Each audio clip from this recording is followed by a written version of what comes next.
obrigada, José Patrício. Bom dia a todas e todos. Eu agradeço a oportunidade de estar aqui com vocês e poder apresentar o nosso estudo, que tem como título Contexto e Organização da Atenção Primária à Saúde em Municípios Rurais Remotos Brasileiros. Desafios à atenção integral no Sistema Único de Saúde. Eu compartilho esse trabalho, eu sou Márcia Fausto e compartilho esse trabalho com Lígia Giovanella, Helene Bosquar, Pete Almeida, Adriano Maia, Juliana Gagno, Helena Seidel e Lucas Cabral. Esse estudo é parte de uma pesquisa maior, que tem como título Atenção Primária à Saúde em Territórios Rurais Remotos no Brasil. Próximo, por favor. O objetivo do nosso estudo... próximo... O objetivo do nosso estudo foi analisar as especificidades da organização e do acesso aos serviços de atenção primária no SUS em municípios rurais remotos no Brasil. Próximo, por favor. Na primeira etapa da pesquisa, nós partimos para conhecer o contexto rural remoto brasileiro, ainda pouco explorado na literatura nacional. Então, nós adotamos a definição proposta pelo IBGE em 2017, que classifica 323 municípios brasileiros como rurais remotos, e para isso o IBGE utilizou critérios de densidade demográfica e tempo de deslocamentos até os centros de referência para o acesso a bens e serviços. Isso eu estou falando de um modo muito geral a respeito dessa classificação proposta pelo IBGE.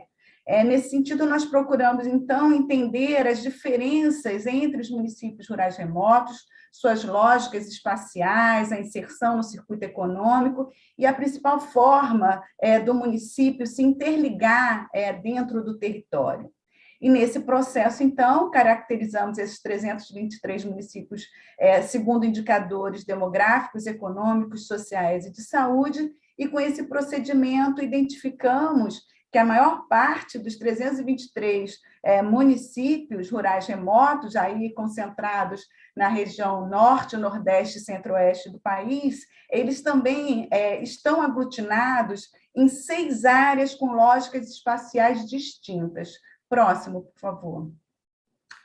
Nós não falaremos sobre as particularidades dessas 6 áreas nesse momento, mas o importante aqui é destacar que estamos falando de territórios com características socioespaciais muito singulares, o que demonstra haver diversidade entre os espaços rurais remotos no Brasil, não sendo, portanto, pertinente tratá-los de forma homogênea. Próximo, por favor. Para o estudo exploratório de abordagem qualitativa, estudos de casos múltiplos, nós selecionamos 27 desses 323 municípios distribuídos nas 6 áreas identificadas nessa primeira etapa da pesquisa. E os resultados do estudo que nós apresentaremos aqui são provenientes de entrevistas realizadas em loco, baseadas em roteiros multidimensionais para a compreensão da organização e provisão dos serviços de atenção primária nesses municípios rurais remotos. A análise temática, então, considerou a perspectiva dos gestores municipais de saúde e dos profissionais de saúde nesses municípios que fizeram parte do campo da pesquisa. Próximo, por favor. Os resultados desse estudo, então, demonstram que o tema da organização e do acesso na atenção primária é permeado por um conjunto de questões indissociáveis que precisam ser cotejadas ao se discutir políticas para o fortalecimento da atenção primária e da atenção integral no SUS em localidades marcadas por grande extensão territorial, dispersão populacional, longas distâncias e multiculturalidade. O primeiro tema a se considerar, então, são as características dos municípios rurais remotos. De um modo geral, são municípios mais vulneráveis do que a média nacional, apresentam os piores indicadores sociosanitários do país.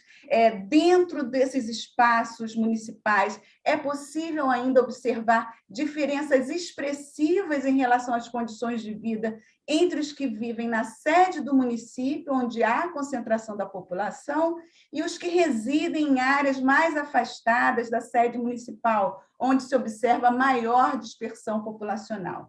São municípios marcados por singularidades geográficas, econômicas, sociais e culturais, e que nem sempre são consideradas no planejamento, no financiamento e na organização da atenção primária. Próximo, por favor.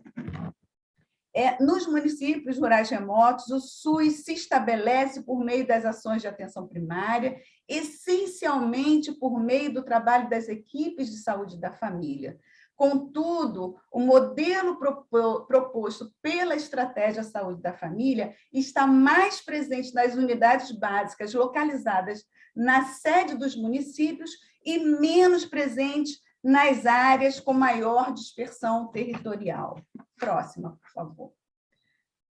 A escassez da força de trabalho está entre os principais desafios enfrentados nos contextos rurais remotos estudados. Os resultados apontam para a incontestável necessidade de manutenção e aperfeiçoamento de políticas federais para a provisão e para a formação da força de trabalho para a APS nesses territórios. O exemplo do programa Mais Médicos evidencia isso.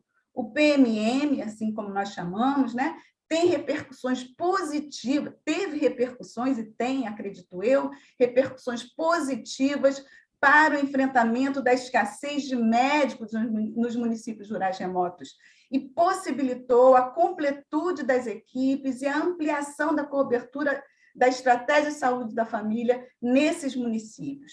Entretanto, mesmo com a presença de médicos do programa, permaneciam limites para a cobertura em áreas mais remotas e rarefeitas, onde a indisponibilidade de profissionais de saúde gerava restrição e intermitência dos serviços ofertados. Observou-se ainda haver o protagonismo dos enfermeiros, na ausência de médicos, principalmente, e dos agentes comunitários de saúde, na ausência de equipes de saúde da família em localidades, né, nesses territórios. E esses profissionais, enfermeiros e agentes comunitários, atuavam com escopo de práticas ampliado. Próxima, por favor. Os critérios estabelecidos pela Política Nacional de Atenção Primária e a Estratégia de Saúde da Família, no que se refere à territorialização e vinculação à população, são critérios que conflitam com as características da dispersão territorial e os distintos modos de ocupação do território. Então, em áreas mais distantes, formadas por pequenos povoados dispersos em vasto território, a gestão municipal adota alternativas diferenciadas para viabilizar o acesso às ações de saúde. E aí são múltiplos e conjugados arranjos organizacionais para a provisão da atenção primária. Todavia, nem sempre com a garantia da vinculação da população às equipes e a garantia da continuidade do cuidado. Próximo, por favor. O apoio logístico para a APS é uma questão a se colocar em tela, né? O transporte sanitário mostrou-se determinante para a provisão da atenção primária nas áreas mais remotas e isoladas. O custo com o transporte é alto e gera indiscutível sobrecarga financeira para a gestão municipal. Por vezes, a manutenção desses meios de transporte tão necessários para viabilizar o acesso dentro do município ou na região de saúde torna-se insustentável e a oferta de serviços é interrompida. Um outro aspecto é que, embora a maior parte dos municípios, frequentemente, a população do interior desloque longas distâncias até a sede municipal para acessar serviços de um modo geral e serviços de saúde, exceto em um município, não havia nenhum tipo de estrutura para acolher usuários que estavam em trânsito, o que poderia favorecer o acesso da APS se esse recurso estivesse disponível. O uso de ferramentas de tecnologias de informação e comunicação é restrito nesses municípios rurais remotos, embora se reconheça seu potencial para ampliar a capacidade resolutiva da atenção primária.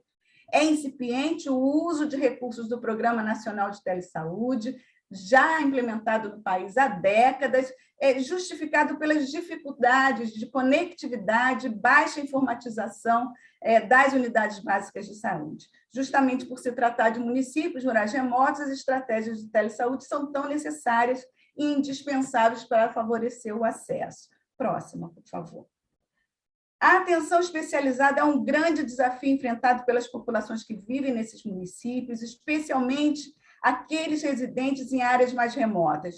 A maior parte da oferta pública e privada da atenção especializada encontra-se fora dos municípios rurais remotos e, frequentemente, externa à própria região de saúde. E, nessa perspectiva, atuam em sinergia os problemas de fragmentação assistencial, da escassez de serviços especializados e longas distâncias percorridas para o acesso à atenção especializada.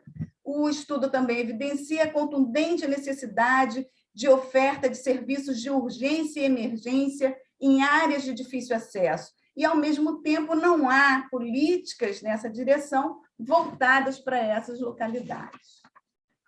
Já me aproximando do fim dessa apresentação, por favor, a próxima. As particularidades do contexto rural remoto aprofundam os desafios da efetivação da atenção primária. Essas particularidades estão relacionadas, como pude já mencionar, às longas distâncias, população dispersa, força de trabalho escassa, infraestrutura municipal, multiculturalidade e altos níveis de desigualdades sociais no território. Quanto mais afastada e menos densamente povoada é a localidade, mais restritas são as opções organizativas para a atenção primária. Em paralelo, aumentam os desafios e a necessária ousadia para desenvolver serviços de saúde com orientação comunitária, integral e integrada ao SUS. Cabe destacar que a ausência de sintonia entre o financiamento da saúde e as características dos territórios tornam ainda maiores os desafios para a gestão da atenção primária. E, para enfrentamento desses múltiplos desafios, são necessárias ações conjugadas e articuladas entre os 3 níveis de governo, não sendo razoável esperar que os municípios, isoladamente, cumpram a tarefa da garantia do cuidado integral e continuado. E, nesse sentido, eu destaco aqui a questão da força de trabalho, o modo de atuação das equipes nos serviços de atenção primária, né? A provisão da força de trabalho requer mais do que a presença de profissionais de saúde nos serviços, requer o fortalecimento do trabalho multiprofissional, compartilhado e altamente qualificado para atuar em territórios, em contextos tão singulares.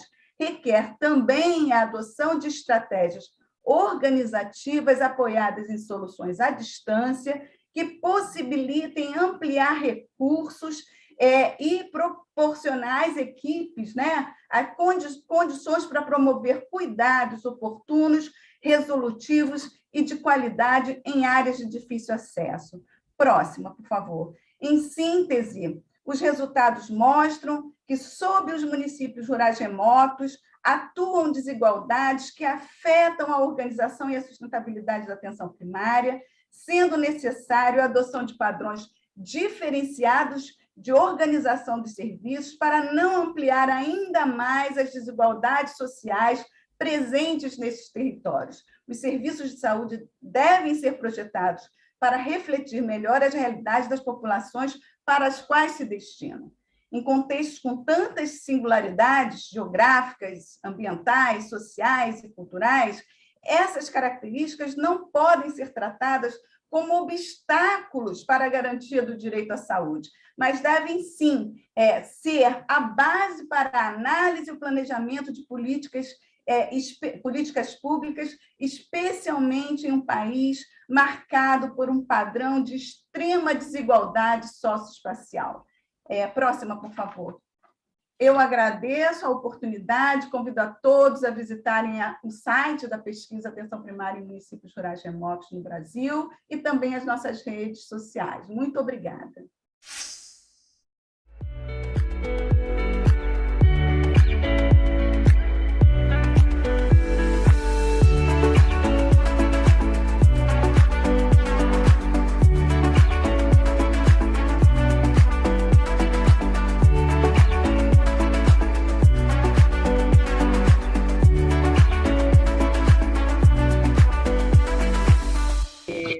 Pode passar o próximo.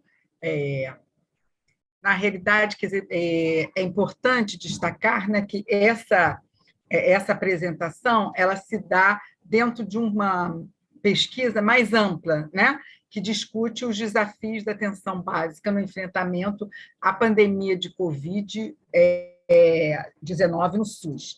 Ela foi uma iniciativa da Rede de Pesquisa em Atenção Primária da Associação Brasileira de Saúde Coletiva, Abrasco, né? Teve um apoio financeiro da OPAS do Brasil e da Associação Humane de São Paulo. De alguma forma, essa pesquisa visa uma resposta à necessidade de fortalecer a atenção primária à saúde na articulação do conjunto de serviços de saúde naquele momento, né, no enfrentamento da pandemia.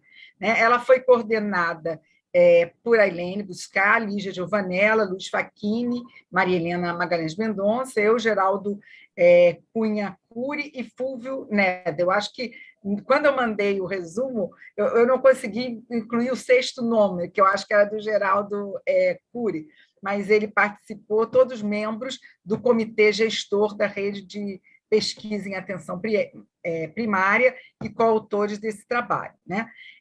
Pela configuração sistêmica da atenção à saúde no SUS, nós consideramos diversas dimensões organizacionais que se articulam para garantir a sustentabilidade e a atuação, né, do sistema, especialmente da atenção primária no Brasil.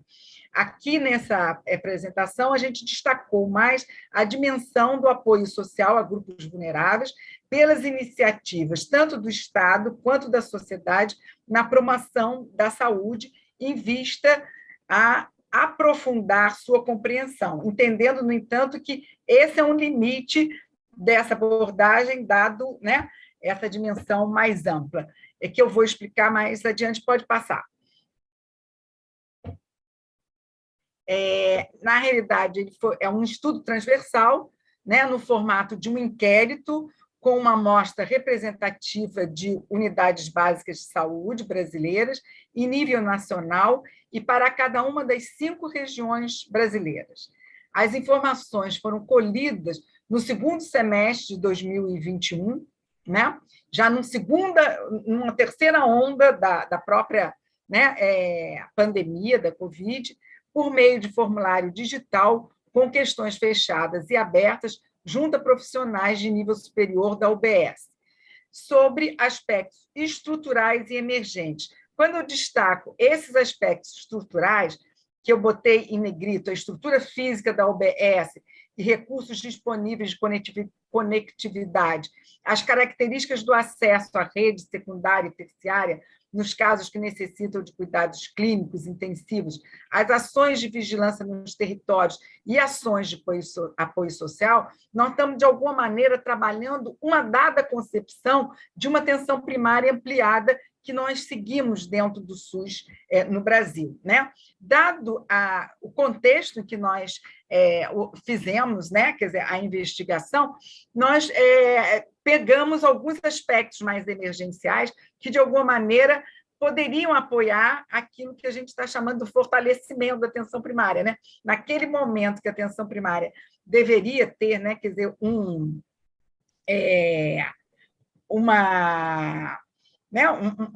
papel de destaque, né? Nós, na realidade, precisaríamos verificar que condições estavam se dando dadas. Vocês estão me ouvindo? Eu estou vendo só a figura do José Patrício e fiquei agora na dúvida se está todo ok com a minha apresentação. Estamos ouvindo, professora Maria Helena, está ótima a apresentação. Obrigada.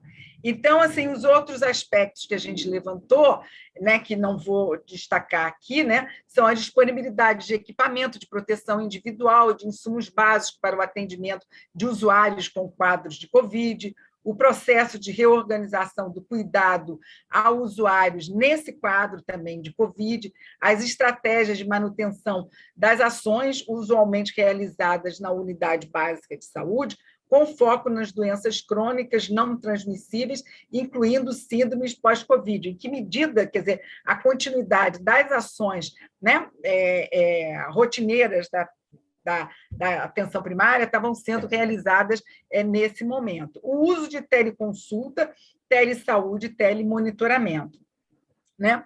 E também, além das que eu já mencionei, o impacto global da pandemia nos serviços e o processo de vacinação contra a Covid. Nós pegamos justamente no momento que estava avançando o processo, ou já estava se fechando o primeiro ciclo, né, de vacinação. Pode seguir, né? Então, na realidade, o objetivo era analisar, né, o processo de transformação social que perpassa a mudanças na comunidade, no sistema de saúde, que impactam os determinantes de saúde e promovem a melhoria da saúde da população. Ou seja, é um objetivo bem geral, no sentido mesmo de avaliar, de acompanhar, né, como se implementa e como se operacionaliza a atenção primária, né, nos municípios, e discriminar a desigualdade social e de saúde, identificando iniciativas no sentido de um planejamento colaborativo e organização de uma base comunitária dos serviços de saúde, né? Esse é um foco mais específico desse trabalho, que, na realidade, está ainda em processo de análise, né? Pode passar. Os fundamentos conceituais, né, desse, né, quer dizer, estudo, dentro do grande estudo, né, é pensar que no centro do processo de trabalho de enfrentamento da Covid, pela equipe de atenção primária das UBSs, é fundamental fortalecer a ação coordenada da equipe de saúde no território pela implementação também de ações comunitárias, com lideranças, instituições e organizações locais e de ações governamentais pela articulação das equipes com os setores municipais, públicos ou não. Assim, nós identificamos 2 núcleos de implementação de ações. Por um lado, a comunidade e suas representações, por outro, as instituições governamentais ou não, representativas de setores sociais e econômicos. Porque aí, no âmbito do território, nós vemos não só as próprias agências, né, institucionais do governo, mas as empresas, as ONGs, o movimento social, outras, né, instituições ali representadas. Destacam-se as políticas públicas de proteção e segurança social, dirigida aos grupos vulneráveis, e as políticas de segurança alimentar, que naquele momento do Covid se identificaram como, né, ações que mais mobilizavam, né, o conjunto, né, seja das instituições de Estado, seja da sociedade. Pode passar. E também, quer dizer, destacar que a função do apoio social, né, que a gente está destacando aqui, é ofertar algum tipo de acompanhamento social e psicológico necessários à garantia da proteção social integral e solidária, sempre com base na identificação dos grupos mais vulneráveis ou de maior risco de adoecimento por suas condições de saúde prévias à pandemia. O apoio social se caracteriza pela aproximação e conhecimento da realidade social do território da atenção primária, né? Pode passar. E, assim, já apresentando alguns resultados, né, como eu disse, assim, são limitados porque não são do conjunto, né, das dimensões apresentadas, mas, assim, no sentido de compreender, né, quer dizer, identificar o que encontramos nos estados,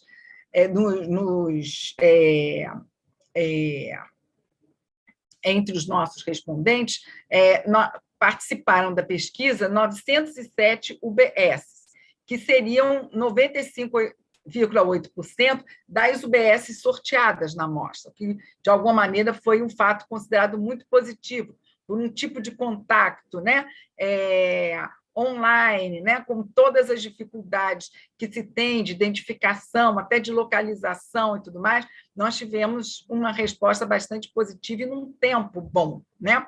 A maior parte dos respondentes eram enfermeiras ou enfermeiros, né, seguidos de médicos, e entre esses a gente localizou que o percentual de respondentes que acumulava, né, que tinham a sua função assistencial, que eram gerentes da UBS, foi de 64%, né?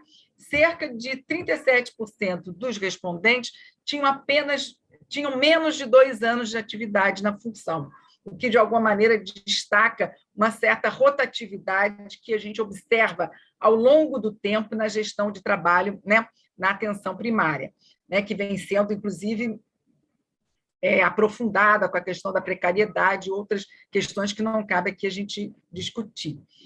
Você pode discutir, mas não caberia trazer, né? A preponderância da estratégia de saúde da família, quando a gente coloca ESF, né? Quer dizer, ESF, a gente está falando do modelo, né, adotado pelo Brasil para esse momento pós, né, da constituição do Sistema Único de Saúde, que se identificou como modelo de organização da base do sistema, né? Então, a estratégia de saúde da família, ela foi preponderante entre, né, as UBSs analisadas, né? Então, 92,7% das respostas vieram de UBS que tinham, né, a presença da estratégia de saúde da família na sua composição, com diferença entre as regiões. O maior número de UBS tradicionais, a gente chama de UBS tradicionais, eram modelos que se implementaram anteriormente, né, ao próprio processo, né, de implementação da estratégia, desde o ano, mais ou menos, de 1998, né, quando a configuração do Sistema Único de Saúde se deu, né, de uma forma mais intensa. Então, assim,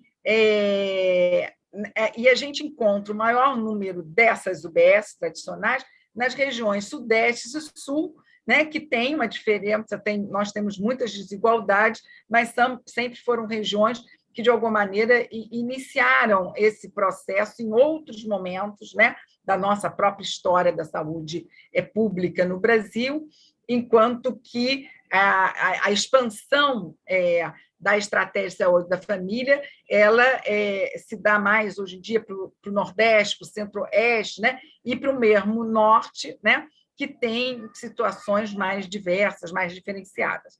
A maioria dos entrevistados trabalha em UBS com apenas uma equipe da estratégia e com uma disponibilidade também pequena de consultórios.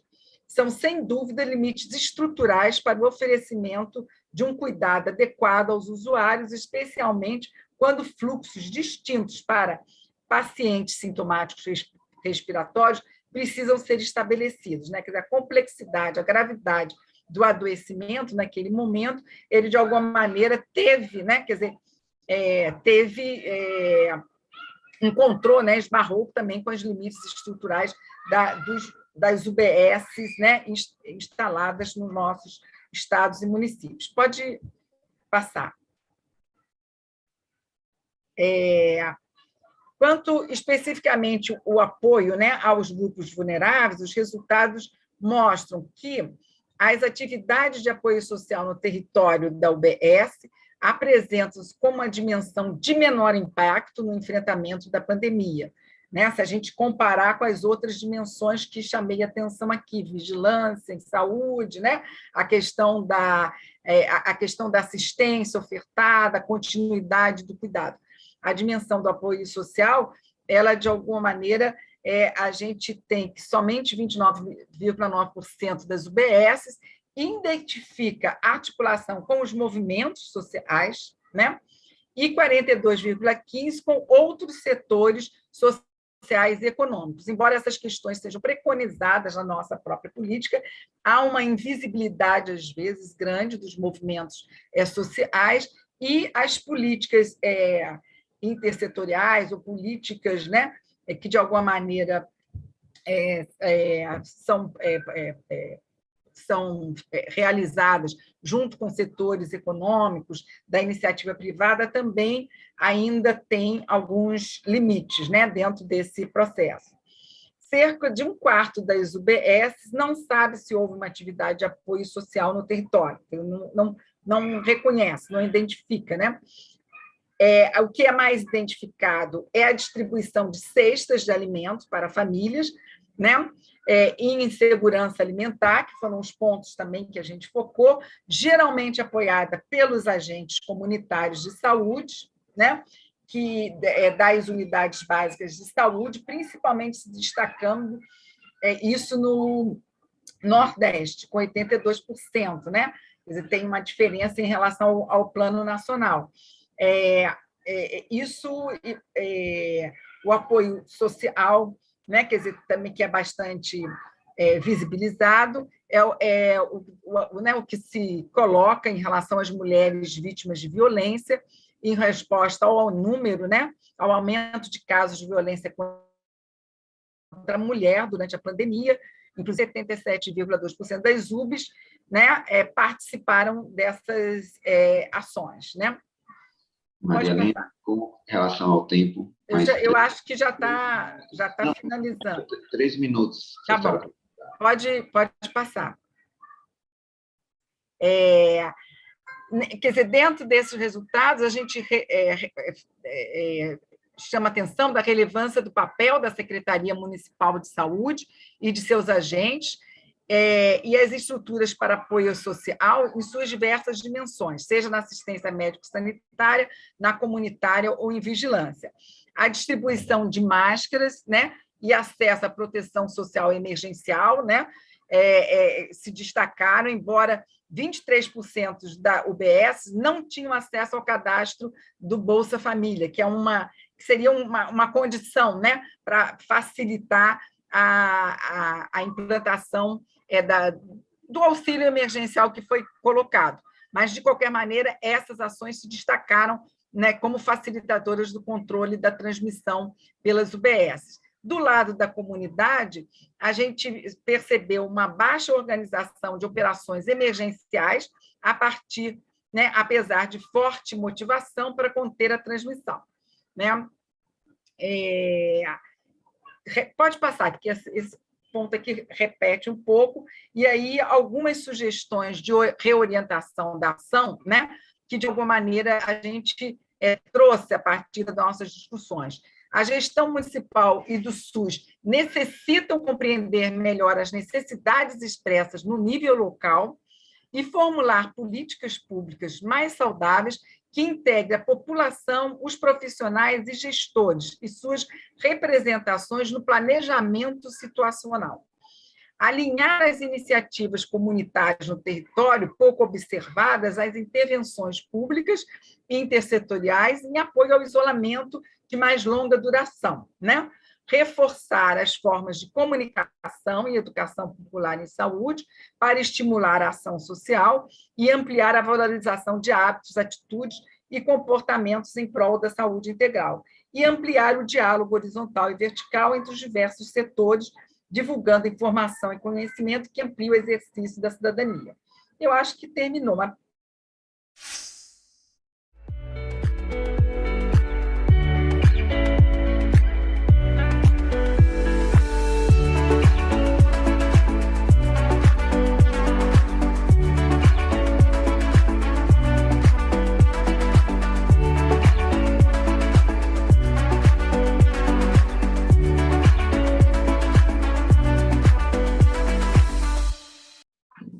Bom dia a todos.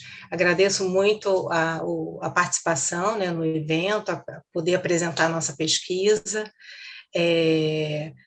Meu nome é Cátia Oliveira, né? A pesquisa é denominada A Emergência do Zika Vírus no Brasil e a Resposta Federal dos Sistemas Nacionais de Vigilância em Saúde e de Vigilância Sanitária. Participaram comigo dessa pesquisa os pesquisadores Vera Pepe, Lenice Reis, Mariana Albuquerque, Henrique Dias. Somos do Departamento de Administração e Planejamento em Saúde da ENSP Fiocruz. Essa pesquisa ela faz parte de uma pesquisa maior, denominada Ciências Sociais e Humanidades frente à epidemia do Zika vírus no Brasil, que foi fruto do vínculo estabelecido entre a Fiocruz com o consórcio de pesquisa Zika Alice. Próximo, por favor. Bem, no final de 2015, a emergência em saúde pública do Zika vírus e a sua correlação com a microcefalia e outras manifestações neurológicas jogou luz em antigos e novos desafios para a saúde pública, tanto no cenário nacional quanto no cenário internacional, que culminou, né, na declaração aqui no Brasil pelo Ministério da Saúde em emergência em saúde pública de importância nacional. E, posteriormente, em fevereiro de 2016, a OMS declarou emergência em saúde pública de importância internacional. A emergência do Zika vírus demandou rápidas respostas dos sistemas de saúde, inclusive do nosso sistema, né, o Sistema Único de Saúde brasileiro, tanto em relação ao diagnóstico, prevenção, controle vetorial e atendimento assistencial, especialmente às crianças, né, que foram afetadas pela síndrome neurológica congênita. Desse modo, havia necessidade de uma resposta coordenada das ações de saúde, né, nas 3 esferas de gestão do SUS, tanto na parte de atenção à saúde quanto na de vigilância em saúde. Próximo, por favor.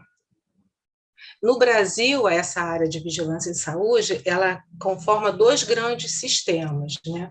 O Sistema Nacional de Vigilância em Saúde, que é coordenado pela Secretaria de Vigilância em Saúde do Ministério da Saúde, que é a SVS, e o outro Sistema Nacional de Vigilância Sanitária, que é coordenado pela Agência Nacional de Vigilância Sanitária, a Anvisa.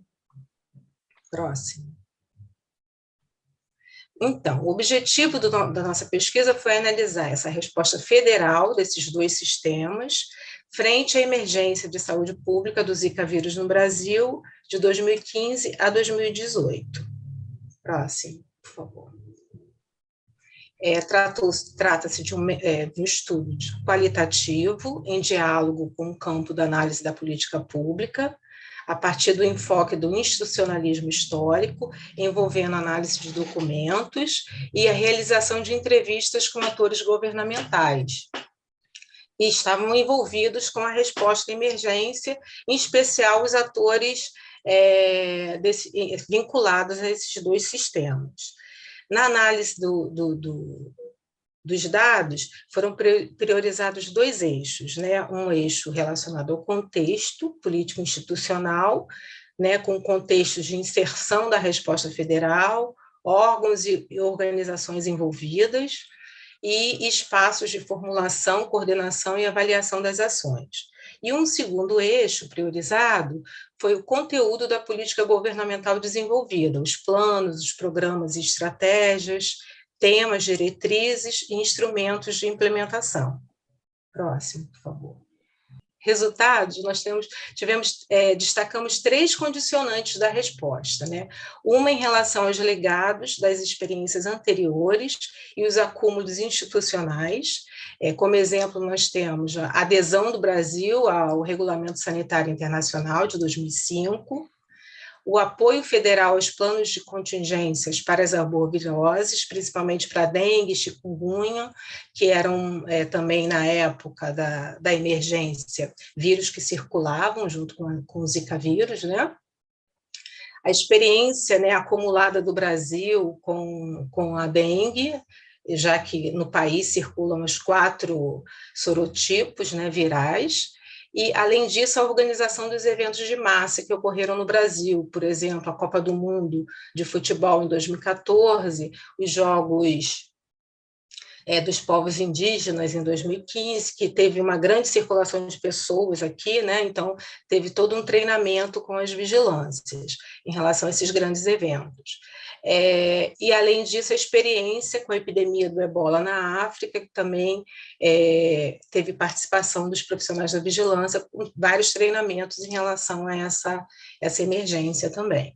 Um outro condicionante importante foram as crises, tanto política quanto econômica no país, né, que permaneceram durante o período analisado, dificultando a continuidade das ações de enfrentamento.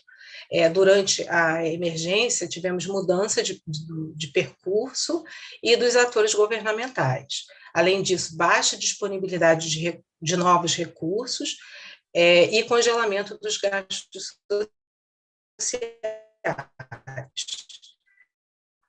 O segundo condicionante da resposta foram as incertezas sobre a doença e suas uma doença nova, não se tinha muito conhecimento sobre ela.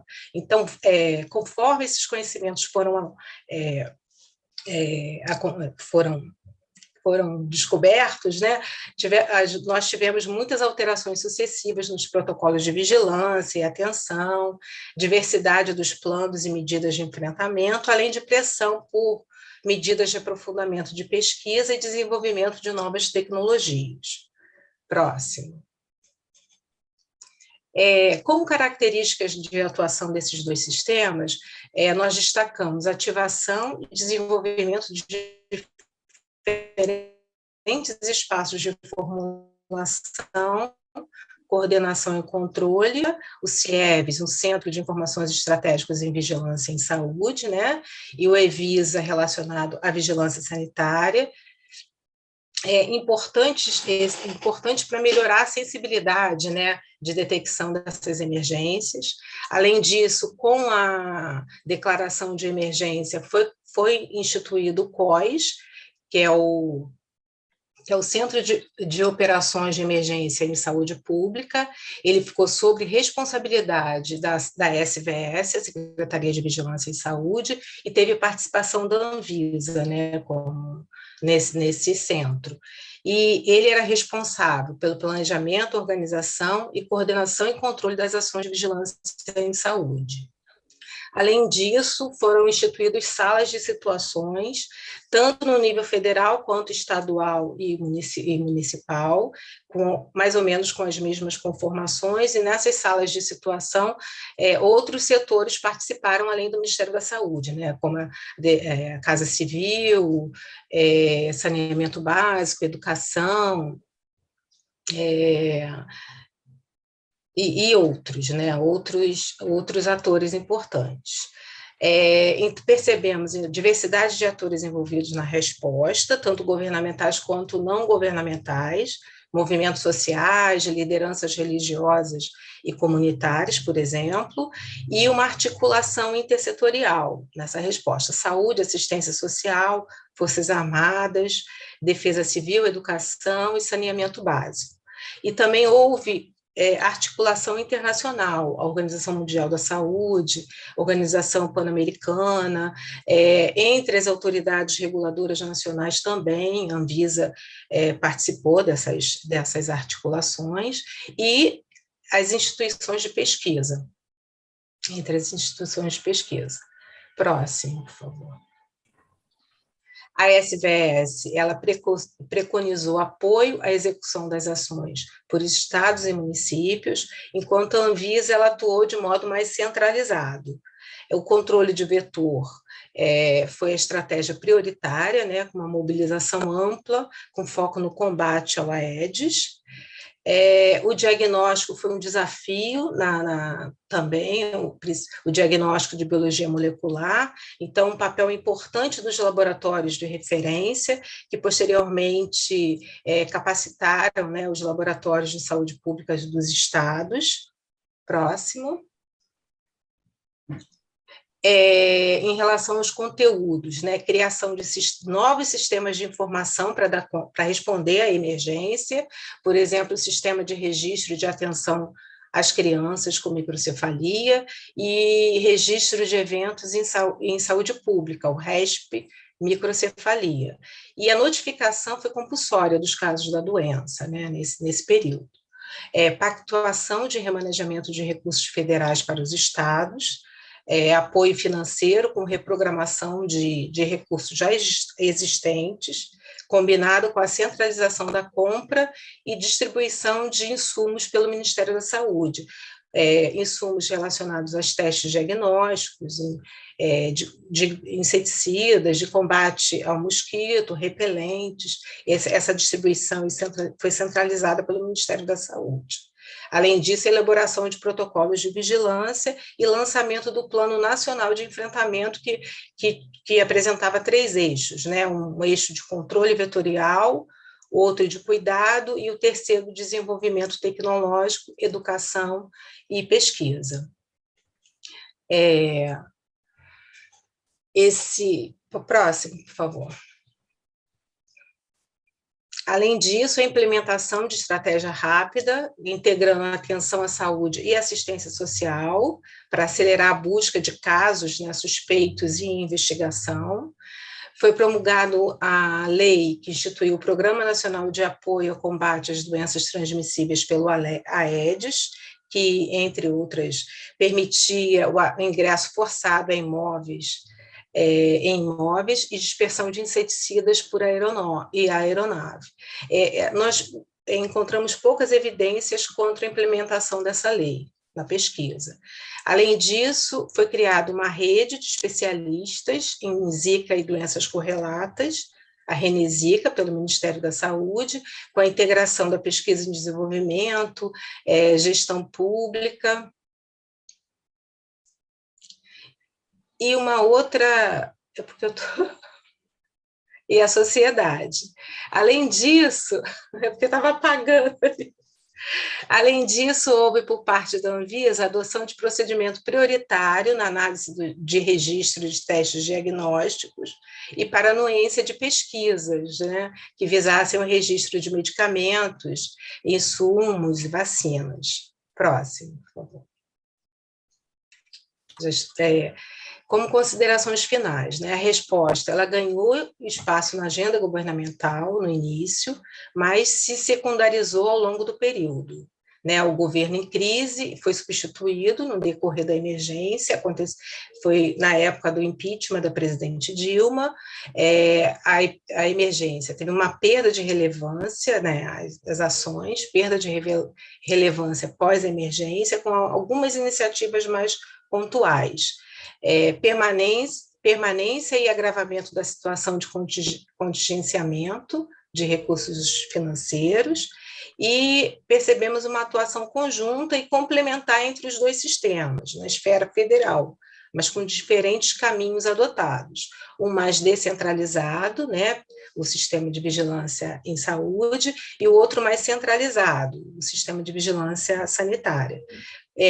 Mostrando a importância das especificidades das trajetórias históricas de constituição desses dois sistemas. Próximo, por favor. A SVS foi reconhecida como coordenadora da resposta à emergência. O Brasil, né, teve um protagonismo nessa resposta, reconhecido internacionalmente pela OMS, e a análise da resposta à emergência destaca a necessidade de fortalecimento do SUS e da área de vigilância em saúde como componente fundamental da sua organização e funcionamento. Próximo. E concluímos que a emergência do Zika vírus no Brasil ela foi marcada por uma limitada institucionalização de aprendizados e iniciativas estratégicas, reduzindo oportunidades para a reorganização das vigilâncias e o espaço da Zika na agenda, sobretudo após o encerramento da emergência. Próximo. Próximo são as referências. Próximo. Obrigada. Aí o meu contato. Agradeço a oportunidade.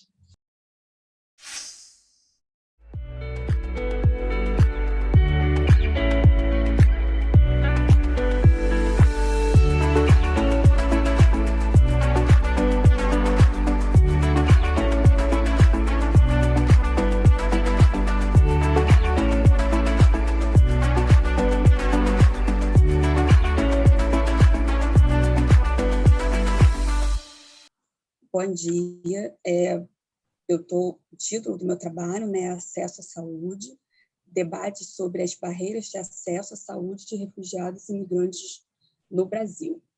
Bem, esse trabalho, ele é parte da minha pesquisa de doutorado, que está sendo realizada na PUC-Rio, né, na Pontifícia Universidade Católica do Rio de Janeiro, no curso de Serviço Social.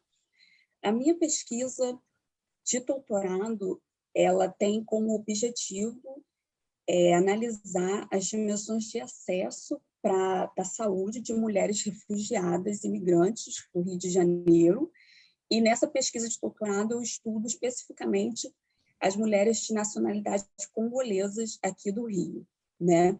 esse trabalho que eu estou apresentando, ele é parte dessa pesquisa, né? Parte da discussão que eu estou fazendo dentro dessa pesquisa maior. A pesquisa de doutorado está em andamento, né? Eu já estou no 3º ano, praticamente o último, e agora eu estou tendo a aproximação já com o campo e com as diversas questões que vão surgindo em relação a essa discussão voltada para a saúde de refugiados e imigrantes no Brasil. E aqui eu fiz um debate um pouco mais geral do que eu tenho identificado a partir das aproximações com o campo e a partir da leitura, do levantamento bibliográfico que eu venho desenvolvendo. E a pesquisa ela tem como orientação a professora Ariane Paiva e a professora Ludmila Fontinelli, né? A Ariane está PUC e a Ludmila da UFRJ como co-orientadora. Esse trabalho ele é autoria minha, né? E tem como objetivo apresentar o debate em torno das barreiras de acesso à saúde de refugiados e imigrantes no Brasil. Bem, primeiramente eu vou começar, né, explicando um pouco o que é o refúgio e o que é a migração. O que é a migração? Nos últimos anos, o fluxo de pessoas no Brasil ele tem aumentado, ele tem se intensificado devido aos processos complexos e às múltiplas determinações econômicas, tecnológicas, sociais, políticas, culturais e ambientais que vêm transformando profundamente o mundo, né? E isso acaba resultando no aumento de pessoas que precisam sair dos seus países, né? Precisam se mobilizar, né? Precisam se locomover para outros países em busca de melhores condições de vida. Além desses fenômenos econômicos, tecnológicos, sociais, políticos, nós temos também as guerras e os conflitos geopolíticos, as desigualdades de classe, gênero, raça, etnia, internamente ou externa entre os países. Nós temos também a reestruturação produtiva e as consequências que ela tem causado para a organização do trabalho nas cidades e no campo. O desemprego, a fome, os desastres ambientais também são motivações para que as pessoas saiam dos seus países. Esses são apenas alguns dos motivos, né, que têm provocado esse aumento na mobilidade de pessoas em busca de sobrevivência e, como falei, por melhores condições de vida e também em busca de uma proteção. Para isso, né, nós temos uma classificação, né, sobre o que é o refugiado e quem é o migrante. A ONU ela traz essa classificação primeiramente a partir da Convenção de 51, né, a Convenção relativa ao status de refugiado de 1951, que a gente chama de Convenção de 51, que ela ocorreu, né, na verdade, né, primeiramente, para dar solução ao deslocamento em massa de pessoas que era afetado pelas duas grandes guerras. A Convenção de 51 ela surge para fins de proteção aos refugiados, né, que seriam aquelas pessoas que, por motivos de acontecimentos no período das guerras, antes de 1º de janeiro de 1951, que estivessem fora do seu país e que não pudessem ou não quisessem retornar para ele por motivo de perseguição por raça, religião, nacionalidade, grupo social ou opiniões políticas. E aí, como forma de ampliar a possibilidade de proteção a outras pessoas deslocadas para além do período da Segunda Guerra e do território europeu, devido aos novos conflitos existentes no mundo, foi firmado em 1967 o Protocolo de 67, que é o protocolo relativo ao status dos refugiados de 1967, né?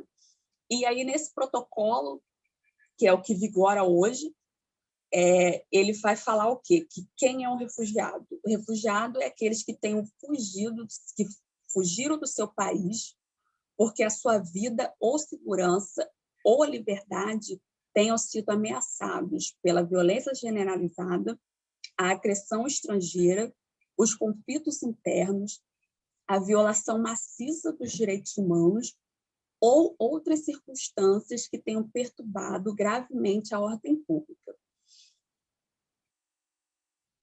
E aí, né, no Brasil, nós temos a Lei 9.474, que é de 1997, que é chamada como Estatuto do Refugiado, que trabalha, atua, ela está em consonância com esse documento, né, que é a nossa declaração.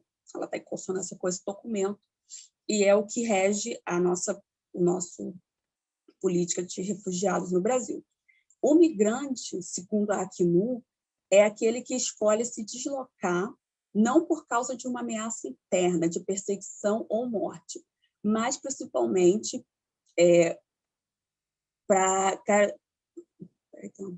para melhorar a sua vida em busca de trabalho ou educação, por reunião familiar ou por outras razões. Então, tem uma diferença, né, entre o refugiado é aquele que está ligado ao temor, né, de perseguição, e o migrante é aquele que sai do seu país de forma voluntária, né? E aí essa diferenciação ela funciona no sentido de garantir a proteção do Estado para aquele que é refugiado. O migrante ele acaba ficando desprotegido, ele acaba ficando numa condição de maior desproteção em relação ao refugiado, né, pelo que nós estamos identificados.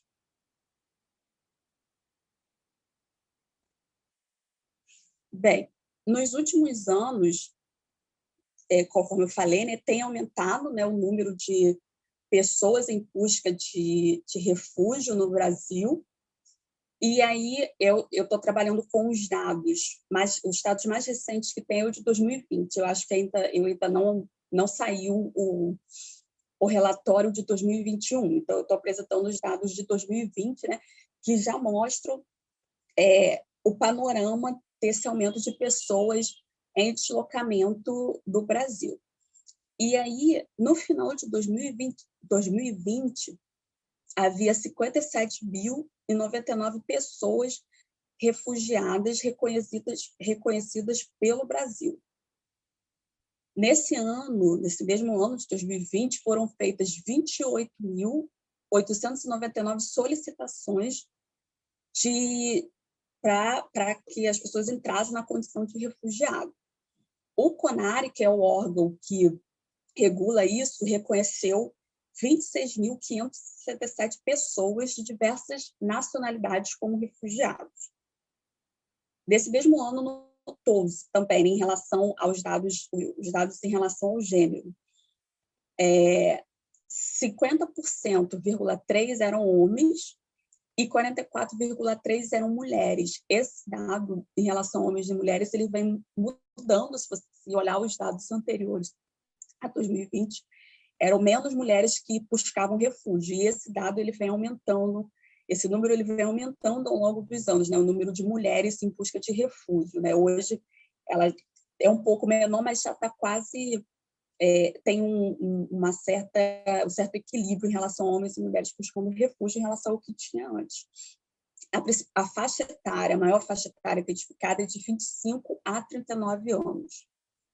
As principais nacionalidades que estão sendo identificadas entre o período de 2011 a 2020, que foi colocado no relatório, foi principalmente os venezuelanos, foram 46.412, e o maior número de venezuelanos está muito ligado à grave violação de direitos humanos que eles têm sofrido no Brasil, no país deles, né? Então tem aumentado muito o número de venezuelanos em busca de refúgio.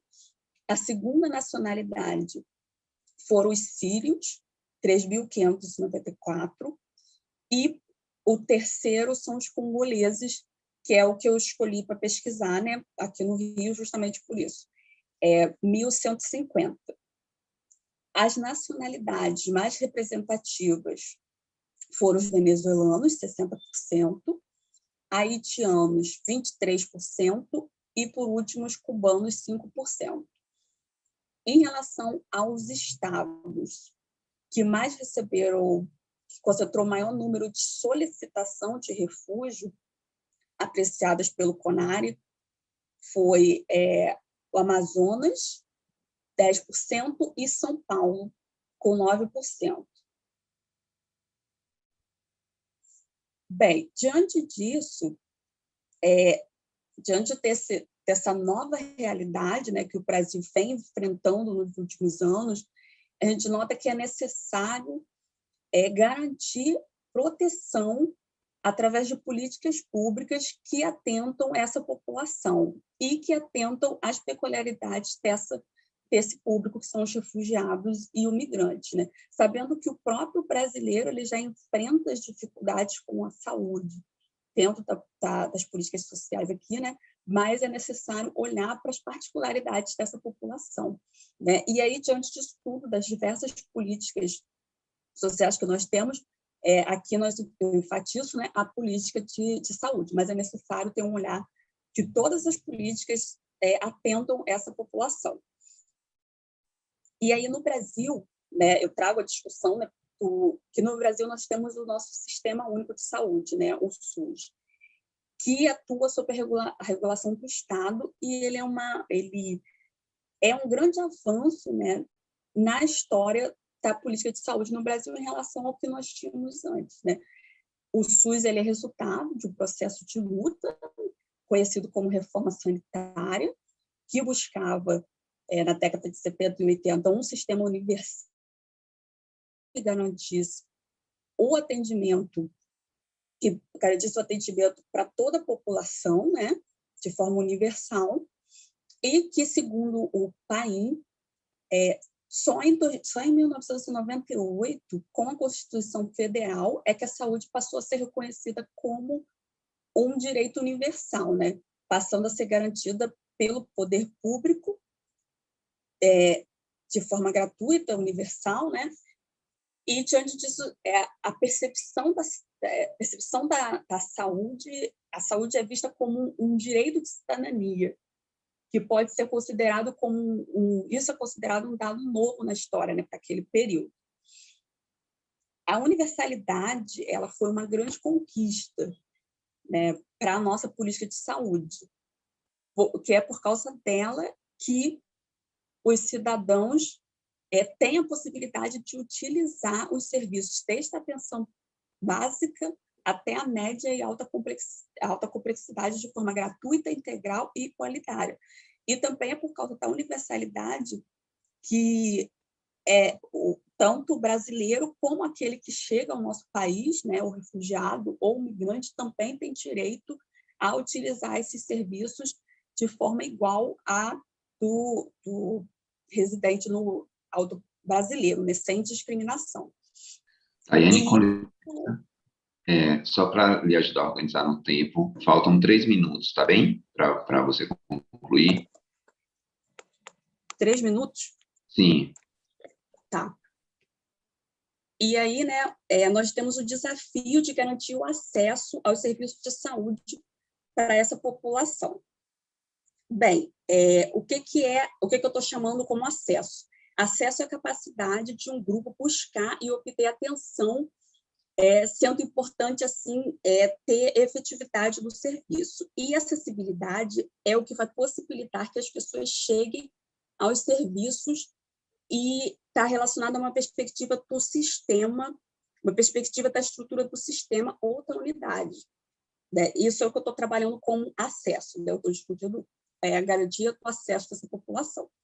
E as principais barreiras de acesso que eu tenho identificado: inadequação dos sistemas de acesso à informação, a barreira linguística, as diferenças culturais nos conceitos de saúde e de doença, garantir a saúde mental dos refugiados, a necessidade de educação permanente para os trabalhadores, a intersetorialidade na atenção à saúde de migrantes e refugiados e a promoção da saúde em ambientes de condições de trabalho não dignos.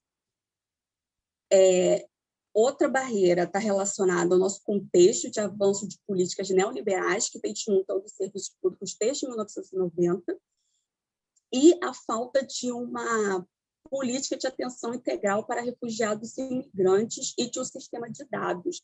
Isso dificulta muito na hora de garantir, na hora de elaborar políticas equitativas que possam atender às peculiaridades dessa população. E aí, por fim, né, concluindo, nós temos a necessidade, né, eu aponto desse artigo, desse trabalho, né, a necessidade de ampliar os estudos sobre acesso à saúde, a necessidade de mais estudos sobre saúde, migração e refúgio, que ainda são poucos, e também aprofundamento nas discussões sobre essas barreiras de acesso à saúde de refugiados e imigrantes e as particularidades de saúde desse povo. Essas são algumas das referências bibliográficas que eu tenho utilizado, e é isso. Obrigada.